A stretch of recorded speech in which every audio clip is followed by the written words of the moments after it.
Kita akan membahas bagian di dalam persembahan janda yang miskin. Saya ambil di dalam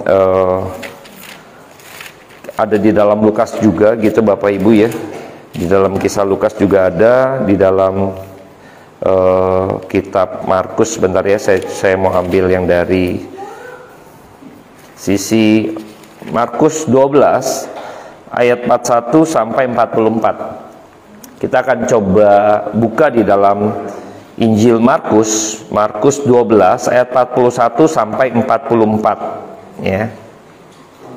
Markus 12 ayat 41 sampai 44. Kita akan baca silih berganti. Markus 12 41 sampai 44. Bapak Ibu genap, saya ganjil ya. Bapak Ibu genap, saya ganjil. Oke. Persembahan seorang janda miskin. Pada suatu kali Yesus duduk menghadapi peti persembahan dan memperhatikan bagaimana orang banyak memasukkan uang ke dalam peti itu. Banyak orang kaya memberi jumlah yang besar. Lalu datanglah seorang janda yang miskin dan ia memasukkan uang sebanyak itu satu duit.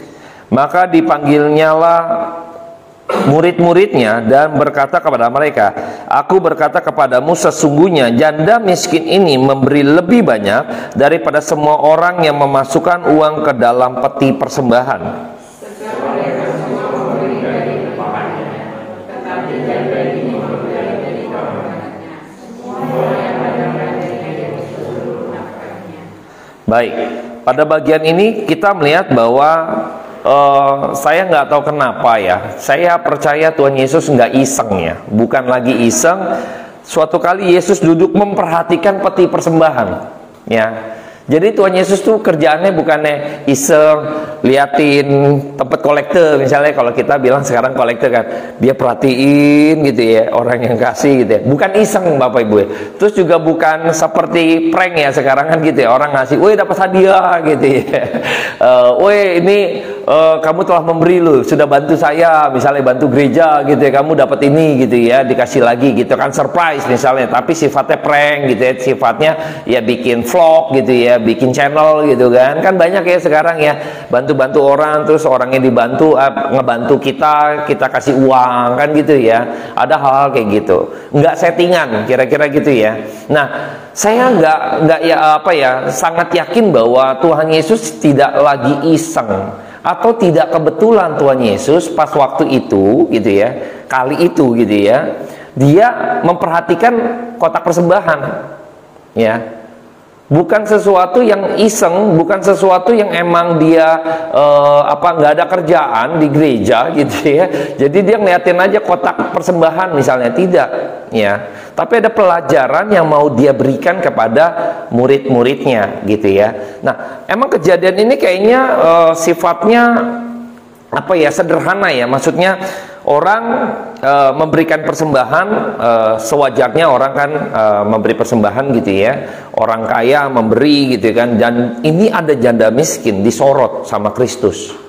Janda miskin ya, janda miskin disorot. Nah, sebenarnya pada bagian ini, pada waktu Tuhan Yesus panggil murid-muridnya, dia mau memberikan pelajaran penting buat murid-muridnya ya, yang diperhatikan oleh Kristus ketika dia memperhatikan kotak persembahan. Nah, seringkali ini pasti kaitannya dengan kolekte, dengan persembahan kita kepada Tuhan. Tuhan pantau lu ternyata gitu ya.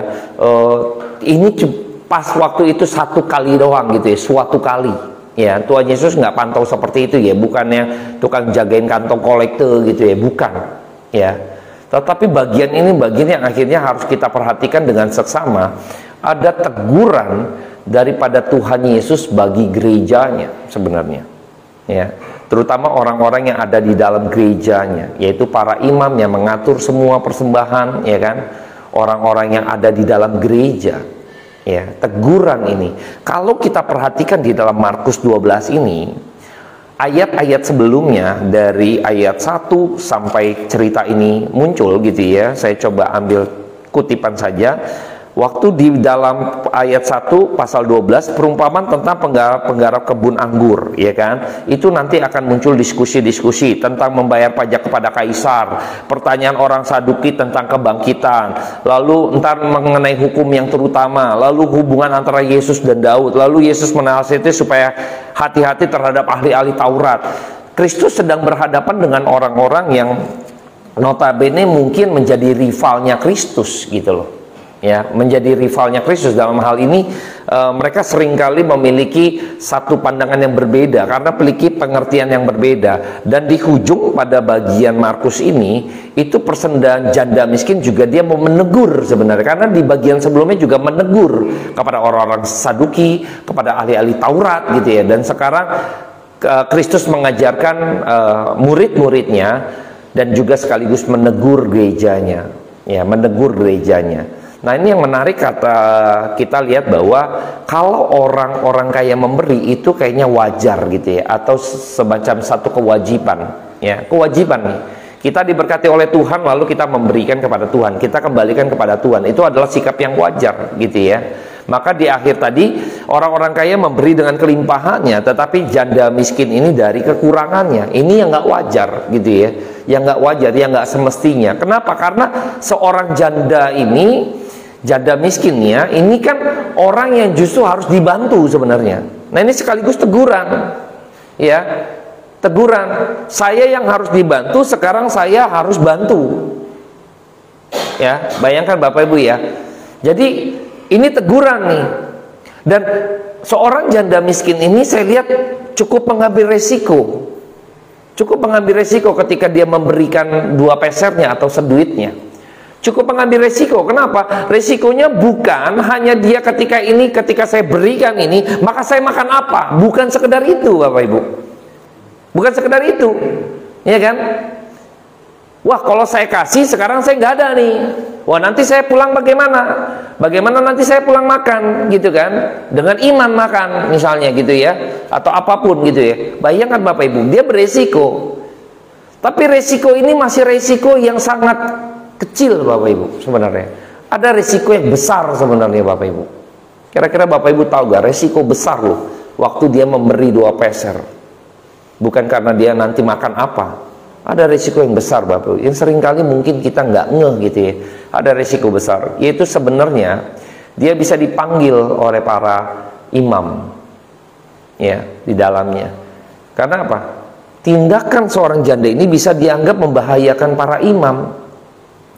Jadi seolah-olah mau menegur, engkau nggak becus mengelola persembahan, engkau nggak benar memberikan mengelola persembahan yang datang kepada gereja Tuhan.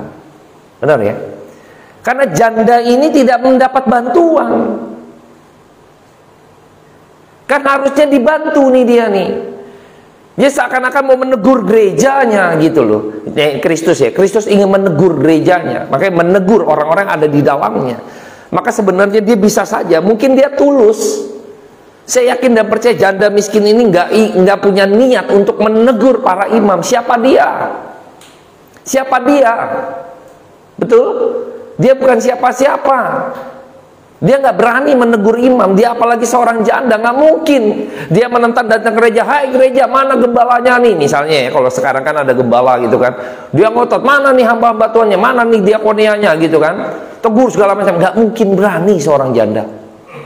Nggak mungkin punya keberanian itu.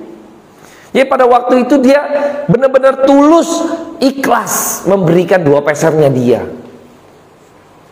Tulus ikhlas. Kenapa? Karena Alkitab mencatat Tuhan Yesus bilang dia memberi lebih banyak. Memberi lebih banyak ini bukan bicara kita nominal angka Bapak Ibu. Berapa sih 2 peser? Berapa sih seduit? Bukan nominal angka. Tetapi hati yang dipersembahkan untuk memberikan persembahan, itu yang Tuhan nilai. Maka Tuhan bilang, ya kan? Maka janda miskin ini tidak sedang mencari gara-gara. Tidak. Dia sedang memberikan kerinduannya untuk pekerjaan Tuhan. Dia mau terlibat dalam pekerjaan Tuhan. Dia ambil resiko pada waktu itu kalau dipanggil oleh para imam, dia bisa dihukum Bapak Ibu. Bisa dikucilkan juga. Kenapa? Karena engkau sedang menyindir saya ya. Bisa panggil loh. Maksud ibu apa ya? Maksud ibu saya ini korupsi. Maksud ibu apa nih? Tegur kami begini, ya kan? Apakah kami tidak melayani dengan baik untuk ibu, misalnya gitu ya, dan lain sebagainya. Beresiko Bapak Ibu, bahaya. Seperti tindakan dia mengkritik gereja, ya, tindakan mereka, tindakan janda ini bisa dinilai negatif oleh orang-orang yang ada di dalamnya, para imam. Betul? Beresiko Bapak Ibu. Bayangkan, kita juga ya kan berbagi ya, kita kasih nasi bungkus saja Bapak Ibu, orang bisa negatif loh. Kebaikan kita Bapak Ibu ya, bisa loh Bapak Ibu, ya kan? Kita tulus, kita nggak ada mau apa-apa, nggak ada niat kita, nggak ada apa kamera tersembunyi gitu ya. Nggak ada kita bagi-bagi pure, kita bagi ya kan, tapi bisa juga menyindir orang kadang gitu kan, kebaikan kita, bener gak? Kita beresiko Bapak Ibu, beresiko dituding yang nggak beres gitu, yang macem-macem, itu buat ini doang kan gitu, ya kan? Hanya publikasi doang, ini kegerakan ini cuman buat ini doang, show off doang gitu kan, pamer saja gitu dan sebagainya. Bisa Bapak Ibu, ada risiko itu, yang kita hindari.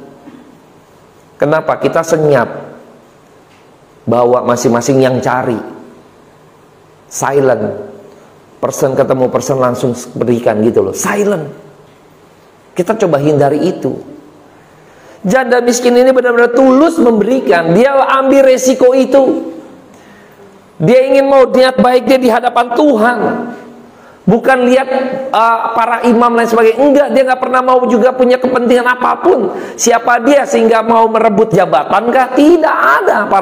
Para imam janda ini nggak mau jadi imam juga, nggak bisa juga karena perempuan, toh, benar nggak? Nggak bisa dia. Perempuan nggak bisa menjabat di dalam gereja gitu ya. Pada waktu itu nggak bisa seorang perempuan, apalagi janda. Ditambah miskin lagi kan gitu, sulit. Nggak bisa kita, susah. Makanya bukan untuk merebut dia supaya dapat jabatan di sana. Uang dia seduit kok, 2 peser. Sekali makan habis, ibaratnya selesai. Dan dia kasihkan itu. Maka resiko-resiko ini yang saya pikir, waduh ini luar biasa janda miskin ini. Tapi bukan dia nggak punya niat apapun, tetapi Kristus mau tegur gereja Tuhan. Karena saya pikir gitu ya, ini teguran buat setiap kita orang percaya ya. Kita adalah gereja Tuhan, betul. Tuhan pengen tegur kita loh. Kemana aja kita, berkat Tuhan yang Tuhan sudah limpahkan di dalam diri kita, dalam hidup kita, profesi apapun kita, pekerjaan kita, misalnya gitu ya. Tuhan kita coba renungkan, ini teguran Tuhan buat setiap kita. Bagaimana kita mengelolanya? Apakah kita mengelola dengan baik? Apakah gereja Tuhan mengelola dengan baik? Mengapa janda miskin ini sepertinya tidak terlayani? Sampai-sampai dia harus membantu pekerjaan Tuhan yang harusnya kita kumpulin buat dia. Ketemplak kita oleh tindakan 2 peser ini daripada si janda miskin ini. Tuhan panggil murid-muridnya. Bukan dia iseng. Janda miskin ini memberi lebih banyak. Bayangkan Bapak Ibu, 2 peser. Tuhan gak minta waktu memberikan persembahan pada waktu zaman itu kan bunyi ya. Kan berupa koin nih Bapak Ibu ya, koin-koin begitu. Jadi greng, celenting, nah itu banyak tuh gitu ya. Orang mau kedengeran, orang mau kalau memberikan persembahan tuh ketahuan gitu ya, bahwa dia memberi banyak dan lain sebagainya, ingin dimuliakan Bapak Ibu, ingin dimuliakan. 2 peser bunyinya cuman ting ting, udah selesai, nggak ada lagunya tuh, lagu 2 nada juga nggak nyampe gitu ya. Ting ting, wah ini kayak tebak lagu apa nih gitu ya. Kalau banyak ini ada nadanya gitu ya, agak panjang gitu ya, ini bagus nih nadanya gitu ya. Bayangkan Bapak Ibu, sengaja gitu ya, kadang orang ya memberikan gitu kan, bunyinya biar banyak. Koinnya banyak kan, biar bunyinya ada satu ketika film nggak salah Robin Hood gitu ya. Jadi pada waktu dia masuk ke gereja, dia ceritanya ingin diakui gitu ya, masuk ke dalam satu kelompok elit di dalam gereja itu. Dia menjadi bangsawan. Ini Robin Hood nyamar ceritanya masuk. Dia bawa persembahan. Ya waktu persembahannya kan banyak gitu kan, diliatin gitu ya. Lalu ditemenin lah kira-kira ya oleh kelompok-kelompok elit dalam gereja itu. Dia masuk ke dalam sana gitu ya. Cerita di situ. Nah, itu menarik dalam gereja Tuhan. Dia ambil dengan cara begitu supaya diperhatikan dia ini orang bangsawan. Lewat apa? Persembahan. Bayangkan Bapak Ibu.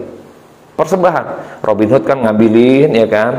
Dia balikin lagi supaya ingin diakui, supaya bisa masuk ke dalam kelompok itu untuk, nah ini film ya. Tapi menarik pada adegan itu gitu ya, untuk mendapat sebuah pengakuan lewat persembahan. Tuhan tegur, Tuhan malah lihat, enggak, janda miskin ini yang lebih besar. Bayangkan Bapak Ibu, kita pikir dengan cara demikian orang-orang masuk ke gereja memberikan banyak persembahan supaya mendapat satu pengakuan. Tapi sayang disayang Tuhan nggak akui Bapak Ibu. Bayangkan, ironis, sedih. Ini salah satu diskusi gitu ya dengan saya. Ya, dia juga mensupport gitu ya beberapa hal gitu. Dia bilang dia takut loh memberikan persembahan. Dia takut apa? Waktu dia kasih persembahan, Tuhan berkenan apa enggak? Uang gampang Ki. Dia bilang sama saya, ibaratnya ya, maksudnya tinggal saya kasih gitu kan. Tapi pertanyaannya, berkenankah persembahan ini di hadapan Tuhan? Waduh, ini pergumulan Bapak Ibu. Demikian pun kita. Waktu kita memberikan persembahan pun, kita takut ini gak berkenan di hadapan Tuhan loh Bapak Ibu. Takut loh. Ya, saya ada beberapa proyek yang akan kita coba siapkan untuk 2 peser ini ya, tentunya 2 peser ini. Bapak Ibu, janda miskin ini memberikan persembahan 2 pesernya bukan pas lagi gereja terus dengar ada persembahan dia spontan keluarin kilaf. Aduh, gue makan apa nih? Tadi gue pikir ada lebih dari 2 dinar. Nggak gitu Bapak Ibu, ceritanya nggak gitu ya kan, dengan kolektor gitu ya, kasih gitu kan, kilaf gitu kan. Waduh, ya sayang ya, gue udah kasih persembahan lagi. Kadang kita gitu ya, kita nggak tahu gitu ya, pas pulang lah, gue kayaknya tadi bawa duit lebih. Janda miskin itu nggak demikian Bapak Ibu, tidak demikian. Artinya dia dengan sadar bahwa dia memberikan itu tinggal 2 peser dia seduit, dengan sadar, dengan sebuah maksudnya kesadaran penuh, bukan karena ini dorongan-dorongan yang bukan kita didorong dengan iming-iming Bapak Ibu. Banyak orang memberikan persembahan didorong dengan iming-iming. Tidak ada iming-iming janda miskin ini. Bayangkan iming-iming apa? 2 peser seduit, besok gue mati nih. Saya yakin dia bergumul Bapak Ibu waktu memberikan 2 peser. Kita kalau ada uang, kita berikan persembahan, gampang keluarin duit, masukin aja jebret. Benar ya Bapak Ibu ya? Kita nggak bergumul tuh. Janda miskin ini bergumul Bapak Ibu, sadar dengan kesadaran dia. Dia bergumul memberikan persembahan ini supaya apa? Memiliki perkenanan di hadapan Tuhan. Ini yang harus kita pelajari, ini harus kita teladani Bapak Ibu. Nggak serta-merta karena ada duit di kantong kita kasih. Nggak serta-merta gitu. Kita belajar ya di dalam pada waktu hari Pentakosta, terus rasul-rasul memberitakan Injil, lalu mereka berkumpul juga mengumpulkan bantuan, persembahan dan lain sebagainya gitu ya. Tiap minggu mereka persiapkan persembahan untuk pelayanan ya, pada waktu zaman para rasul Bapak Ibu. Mereka mempersiapkan Bapak Ibu. Kita sekarang udah keren ya. Persembahan tinggal QR code, betul? Tinggal datang, keluarin handphone, cepret gitu ya. Udah ada QR code-nya, kita cepret segala macam. Benar nggak? Nggak salah sih dengan perkembangan itu. Tapi pertanyaan, apakah kita gumulkan? Kita gumulkan, kita persiapkan benar-benar. Hari ini, hari Minggu saya memberikan persembahan bagi Tuhan. Hati yang dipersembahkan kepada Allah, apakah ada kesungguhan kita? Oh, ini PR sekali Bapak Ibu. Ya. Ada salah satu orang yang support beberapa kegiatan gitu ya. Dia bilang sama saya, selalu dia doakan. Dia selalu ajarkan saya gini. Saya bilang saya ada program 12 bakul. Dia bilang doakan. Iya Pak, saya ada tim, kita berdoa, ya kan, kita doakan terus. Kenapa? Emang benar. Jangan sampai program kita, visi misi yang Tuhan berikan di tahun 2023 buat setiap kita nggak berkenan di hadapan Tuhan. Sia-sia Bapak Ibu. Capek-capek ngumpulin sembako, capek-capek masak, capek-capek bagiin, Tuhan bilang nggak berkenan di hadapan Tuhan. Kenapa? Karena mungkin ya ada kedagingan kita ingin mendapat pengakuan, ada kedagingan kita, iya kan? Kita nggak tahu. Nah, itu yang nggak kelihatan, yang Tuhan bisa lihat. Ngeri Bapak Ibu, ngeri. Saya sebisa mungkin, kebetulan saya juga ada usaha mama saya kuliner gitu kan, segala macam. Takut saya nanti orang bilang publikasi ini promosiin ya kulinernya Pak Hengki gitu. Orang tuh yang jualan kuliner pula gitu kan. Ini jadi repot, saya bilang. Makanya saya bilang kalau kumpul pakai sembako gitu loh, sembako dikelola silakan, saya bilang. Makanya kan saya bilang saya open semuanya. Saya angkat segala macam orang dari kita semua. Orang-orang sederhana Bapak Ibu. Istri saya nggak terlibat bendahara. Enggak, Ibu Rini. Enggak. Istri saya nggak terlibat apapun Bapak Ibu. Nggak mau saya supaya seakan-akan nih, wah ini mah keluarga Pak Hengki. No, nggak ada gitu loh. Bukan punya saya gitu loh. Istri saya nggak terlibat kan Bapak Ibu, benar kan? Nggak ada istri saya gitu loh. Kenapa? Bukan saya nggak mau melibatkan istri saya. Saya menghindari Bapak Ibu. Kita mau sungguh-sungguh di hadapan Tuhan. Bukan punya saya pribadi. Tidak Tuhan.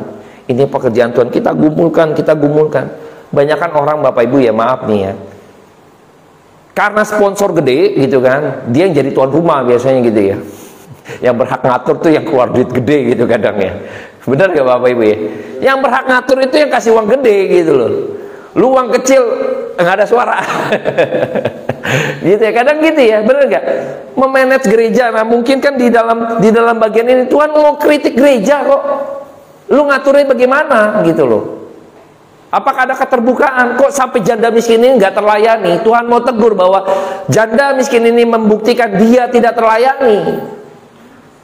Bagaimana engkau mengaturnya? Sampai-sampai kan ada orang yang tidak terlayani dengan baik. Bayangkan Bapak Ibu, nggak gampang Bapak Ibu. Mereka kadang kalau orang titipan sponsor gitu ya, aduh repot Bapak Ibu. Kalau kegiatan gereja ada titipan sponsor itu udah repot tuh Bapak Ibu ya. Kalau misalnya gereja gitu ya, udah karena sponsor-sponsor ini besar ya, mereka harus ada di dalam jabatan tertentu misalnya, waduh repot Bapak Ibu.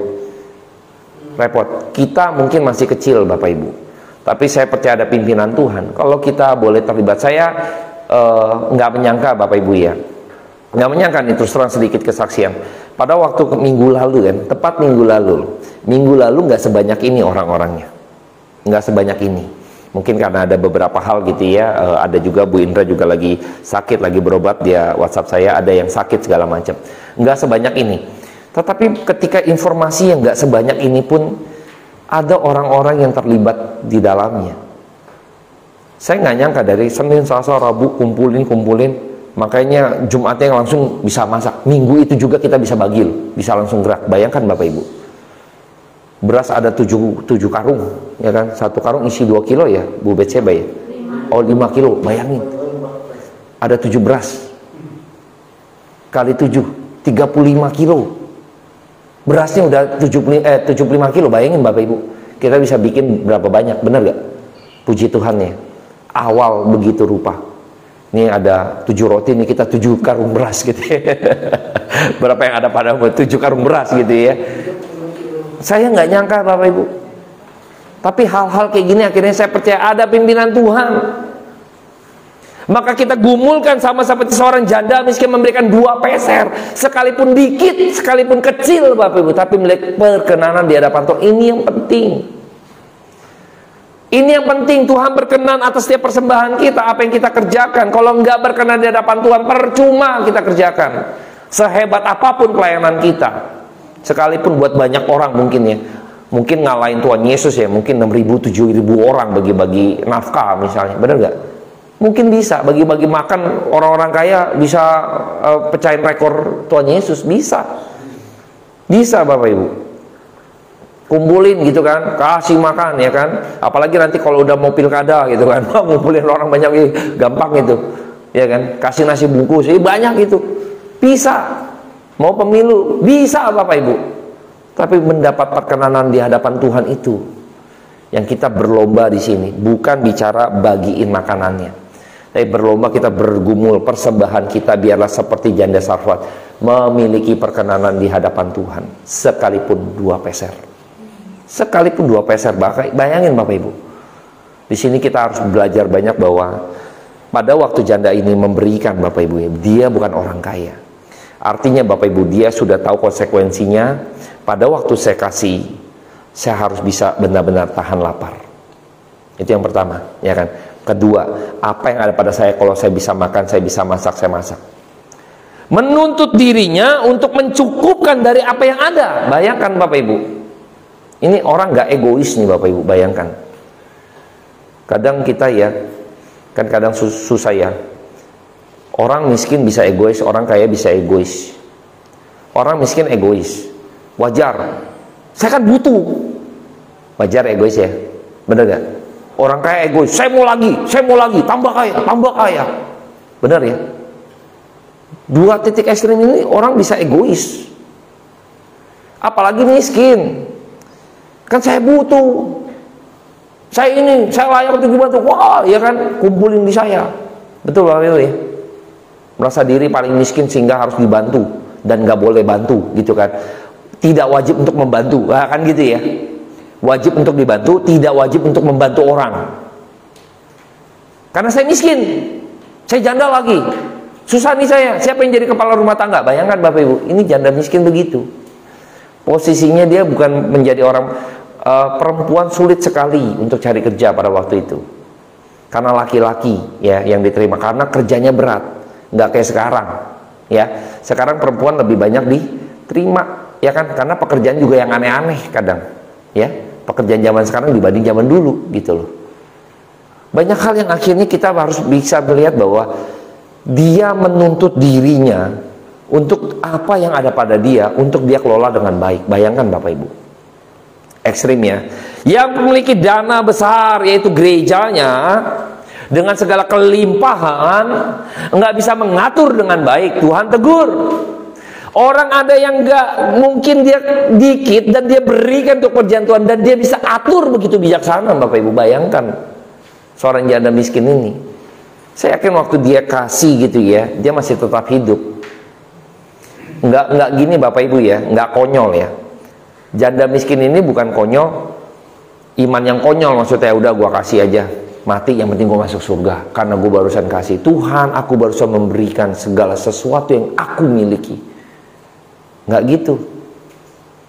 Dia juga sudah perhitungkan, setelah ini saya harus bagaimana. Saya harus memenjarakan diri saya. Kalau saya bisa puasa, saya puasa.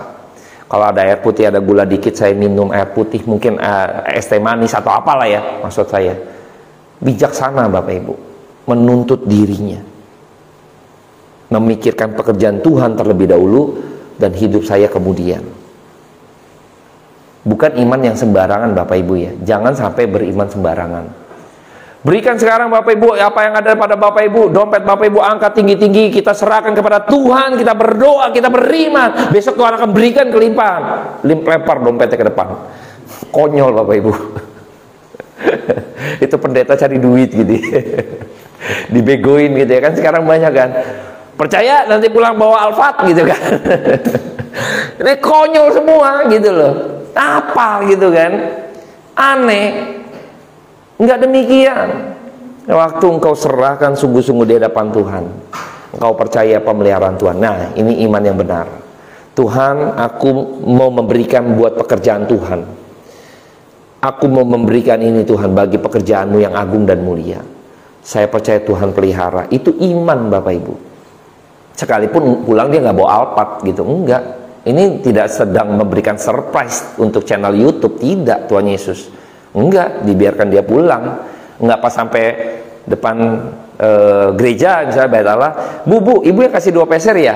Karena ibu kasih 2 peser, saya kasihkan kelimpahan gitu ya. Enggak gitu Tuhan Yesus. Rasul-rasulnya bawa, ini dia kelimpahan ibu, ada beras 5 kilo gitu kan, ada ayam 7 ekor, kambing, domba gitu kan, diberikan kepada ibu gitu kan. Nggak kayak gitu, deal or deal gitu ya, jadi acara kuis gitu ya. Nggak demikian. Tapi di situ pemeliharaan iman dia tahu Tuhan pelihara. Ya, karena dia tahu ini dari Tuhan, dia balikin ke rumah Tuhan. Dia balik persembahkan kepada Tuhan. Dia tahu prinsip ini. Ini yang harus kita pelajari Bapak Ibu. Sama-sama. Bapak Ibu, justru karena kita di dalam kesederhanaan kita memiliki keperkenanan yang mungkin lebih besar dibanding yang lain Bapak Ibu. Benar. Kalau nanti Bapak Ibu tunggu sukses, tunggu kaya baru terlibat dalam pekerjaan Tuhan, memberi buat Tuhan, itu mungkin perkenanannya malah lebih rendah, lebih minim. Kenapa? Karena kita dari kelimpahan kita nggak bergumul lagi tuh waktu kasih persembahan yang tadi saya bilang ya, kasih aja QR code. Nggak ada pergumulan tuh. Beda dengan orang janda ini, bergumul di hadapan Tuhan. Tuhan pakai persembahanku Tuhan, pakai Tuhan ini. Bayangkan ya, beda ya, beda sekali. Miliki hati yang miskin di hadapan Tuhan Bapak Ibu. Miliki hati itu bergumul, Tuhan kami mau memberikan persembahan. Bapak Ibu, saya pikir masalah 12 bakul kita rencana mau bikin legal standing dan lain sebagainya, itu kayak mimpi besar. Karena saya pikir siapa saya? Sama seperti Bapak Ibu, orang-orang sederhana Bapak Ibu. Tapi nggak boleh memikirkan pekerjaan Tuhan juga terlalu kecil. Tidak boleh. Karena kita memiliki Allah yang besar. Pekerjaan Tuhan itu mulia, agung. Kita nggak boleh kecil sekali mikirkan pekerjaan Tuhan. Nggak boleh. Kalau kita punya usaha, kita pengen besar. Betul? Kita pengen usaha kita makin besar, punya cabang di mana-mana, makin ekspor mungkin gitu ya. Sampai seperti itu gitu loh. Tapi untuk pekerjaan Tuhan kita pikir terlalu simple, terlalu rendah, terlalu kecil. Udah begini aja. Udah repot amat sih Pak, bikin persekutuan doa aja setiap minggu. Nyanyi-nyanyi, baca firman, doa sama-sama, diskusi firman Tuhan, doakan orang lain. Saya sudah, selesai. Ngapain lagi sih Pak? Mama saya begitu sembuh aku bilang, ini buat apa? Dia bilang, Mah, ini buat aksi sosial gitu kan, bakso segala macam. Lu repot amat katanya. Dia nanya, uang siapa nih katanya. Dia kadang mikirin juga gitu kan, keadaan gitu kan, kondisi. Ini gimana katanya gitu kan. Ini siapa yang masak nanti gitu kan. Dia udah mulai bingung juga gitu kan. Enggak, kalau mama nggak sempet ya apa-apa. Enggak apa-apa. Saya ceritakan. Saya berbagi dengan mama saya. Ini loh yang mau dikerjakan oleh teman-teman. Oh gitu. Iya. Mama saya pagi-pagi bikin segala macam, berbagian Bapak Ibu. Saya bilang, Mah, ini mau dibayar gak? Saya bilang gitu sama mama saya. Mah, bayar? Dia bilang gitu. Apaan? Gak usah lah katanya. Ntar uang lu juga katanya. Ini bukan uang saya, Ma, saya bilang. Bukan uang saya bilang. Ini dari beberapa orang segala macam yang sederhana mau berbagian. Yuk Bapak Ibu, kita berbagian. Kita berdoa, bergumul, bukan hanya memberi, sekedar memberi Bapak Ibu. Saya berharap malam hari ini kita banyak belajar bagaimana persembahan hati yang berkenan di hadapan Tuhan itu yang penting. Ya, persembahan kita wujud yang kecil saja, tapi wujud besarnya itu ada di dalam diri kita. Apakah kita sungguh-sungguh mendoakan apa yang kita lakukan dalam pelayanan kita? Khususnya memberikan persembahan, kita berbagi kasih, 12 bakul dan lain sebagainya. Ya. Saya berharap kita jalankan 2 peser, entah program 2 peser nanti setelah kita selesai ini, saya akan bagikan mengenai program-program berikutnya gitu ya. Oke, kita akan tutup dalam doa.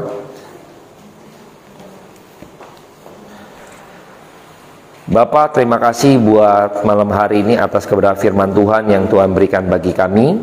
Hamba-Mu terbatas dalam setiap perkataan dan setiap apa yang hamba-Mu sampaikan, tapi hamba-Mu percaya bahwa Tuhan memberikan pelajaran penting bagi setiap kami.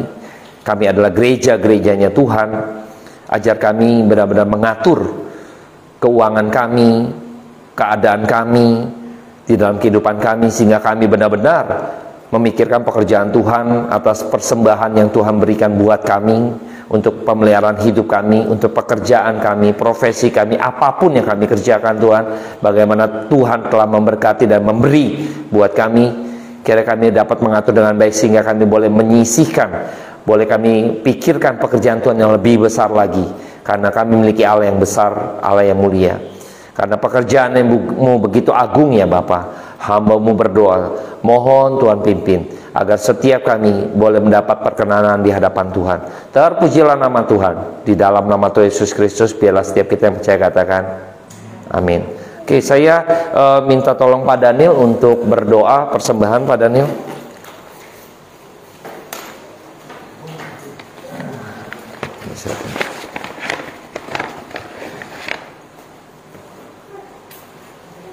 Pak Daniel berdoa untuk kita ya. Ya, di situ.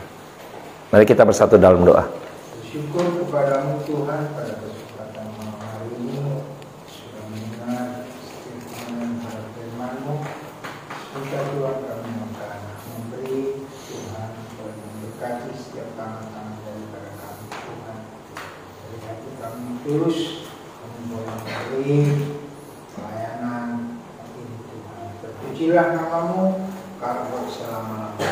Bersyukur yang akan memberi dalam nama Tuhan Yesus. Amin. Amin. Kolekta akan diadakan, maaf.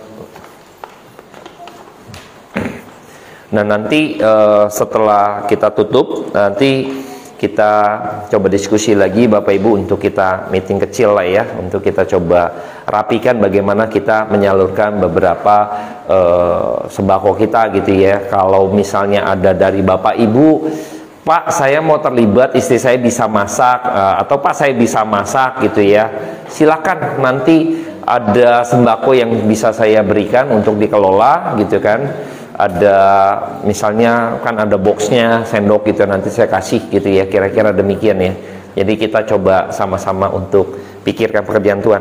Baik, kita akan akhiri persekutuan kita malam hari ini. Saya undang setiap kita bangkit berdiri. Saya akan berdoa buat setiap kita. Bapak, terima kasih buat kemurahan Tuhan, buat anugerah Tuhan yang tidak pernah habis-habisnya bagi setiap kami. Karena malam hari ini kami menerima berkat anugerah Tuhan, yaitu kebenaran firman Tuhan yang boleh kami nikmati bersama-sama pada malam hari ini. Kami berdoa, biarlah Tuhan apa yang kami kerjakan juga dalam persembahan kami boleh menjadi ucapan syukur kami, dan boleh Engkau Tuhan pakai untuk program-program kami ke depan Tuhan, untuk program 12 bakul Tuhan, dan program kami yang lainnya. Tuhan tolong pimpin kami, orang-orang yang sederhana, orang-orang yang mungkin bukan orang-orang yang penuh dengan kelimpahan, tapi biarlah kami belajar dalam kesederhanaan kami boleh memuliakan Tuhan. Kami bersyukur atas kesempatan yang Tuhan berikan untuk kami boleh terlibat dalam pekerjaan Tuhan yang mulia. Kami mohon juga berkati untuk setiap rekan-rekan kami yang lemah tubuh, lemah iman. Tuhan berikan kekuatan, kesehatan bagi setiap mereka, dan teguhkan iman mereka. Biarlah anugerah Tuhan juga limpah atas mereka, kasih karunia Tuhan juga limpah atas mereka, sehingga mereka boleh kembali Tuhan berbagian bersama-sama dengan kami di tempat ini untuk minggu-minggu yang akan datang. Terima kasih Bapa. Kami serahkan semua jemaat ke dalam tangan Tuhan. Mari kita siapkan hati kita untuk menerima berkat daripada Tuhan. Kiranya berkat damai sejahtera daripada Allah, sukacita daripada Yesus Kristus, dan pernyataan pada Roh Kudus turun atas setiap kita mulai malam hari ini sampai kedatangan Kristus kedua kalinya. Bapa, terima kasih. Bapa, terima kasih. Bapa, terima kasih. Bapa di dalam surga, ku berterima kasih. Amin. Silakan duduk. Saat teduh ibadah sudah selesai. Tuhan Yesus memberkati. Saya undang minggu depan datang lagi.